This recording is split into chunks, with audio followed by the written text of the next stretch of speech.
One of Mexico's most recognized indigenous cultures is being celebrated right here in Sacramento with a special event held by the Latino Center of Art and Culture. Carissa Gutierrez is the executive director, and she joins us with more on this cultural event. Welcome. Thanks for having me. Yeah, we're excited to talk about it. You brought so many things for us to showcase as well, so we're excited. So Carissa, tell us about this unique event and what can attendees expect? Oh my gosh, we're pretty excited ourselves. So Oaxaca is one of 32 states in Mexico.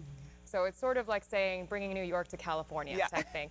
So it's a completely different world. But what is so special about Oaxaca is a very unique celebration that we know as the Guelaguetza. And the Guelaguetza, I don't know if you've heard of it. I have not. Okay. Inform us. It's actually an indigenous celebration that's been celebrated for over 500 years. Wow. So this is before it was colonized. And so a lot of this is deeply rooted in indigenous traditions. And what happens is during the month of July, for 2 consecutive Mondays, so Los Lunes del Cerro is the tagline of our event, all these 8 regions in Oaxaca come together. And so each one is represented by a certain style of dance, by a certain style of fashion. So even the costume or the dress itself actually represents the community. And then there's an act of gift giving that also happens, but the food, the music, the dance, the dress absolutely represents this deep pride and celebration in the communities themselves. Wow, and why is it important to highlight the Oaxacan culture? Oh, it's so important. I mean, it's important for us.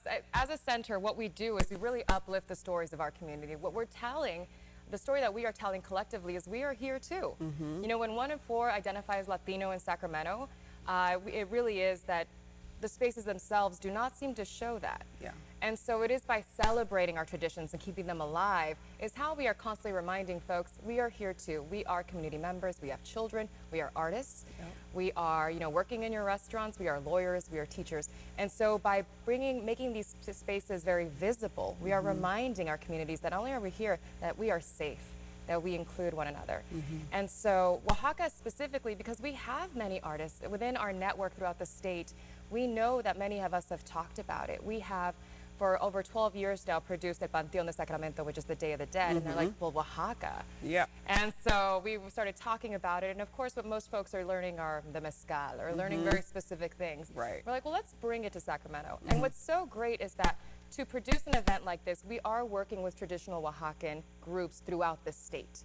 So even the timing of our event had to fit with the timing of the event in Santa Cruz, with the event in Los Angeles, in San Diego, and Santa Rosa. And so these are the groups that are coming from all over the state, all these families to celebrate it, and why not here in the capital of our state as well? Yeah, and you brought so many beautiful items in. So can you kind of walk us through what we have here today? Of course. So as I mentioned, that there are 8 regions that are represented during the Guelaguetza. This is one of them, and forgive me because I'm having a moment. But as a matter of fact, even the style of dress, the way the ribbons fall, even the incorporation of some of these pieces that are no longer quite indigenous, but even speak to once Catholicism took hold, it can be seen here. I loved reading as well, or learning from my own colleagues, that even the way that a skirt is knotted indicates or signals to someone whether a woman is married or whether she's single.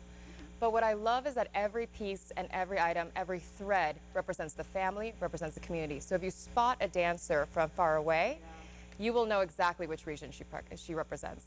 And traditionally what it is that the women only dance with the women, the men only dance with the men. But it is a series of several dances that occur over the course of the day. And what I mentioned was that part of this event, and 500 years ago, was rooted in honoring the goddess of the corn, Centeotl. So this is where everyone comes together, and there's a series of maybe sacrifices historically.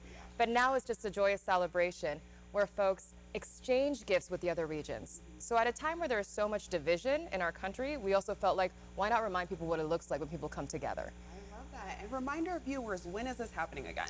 This is coming Sunday, August 14th, from 10 a.m. to 5 p.m. It's free for children. It's only $5 for adults.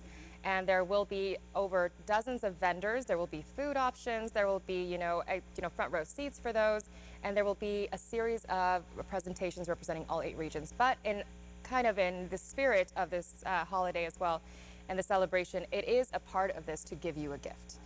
So this is presented to you as well. This is a fan. Thank you so much. We're running out of time. I want to make sure I let people know where they can go for more information, to see the traditional Oaxacan dances, hear the music, and taste the food. For information, visit thelatinocenter.org. And thank you again so much for my gift. I feel so honored.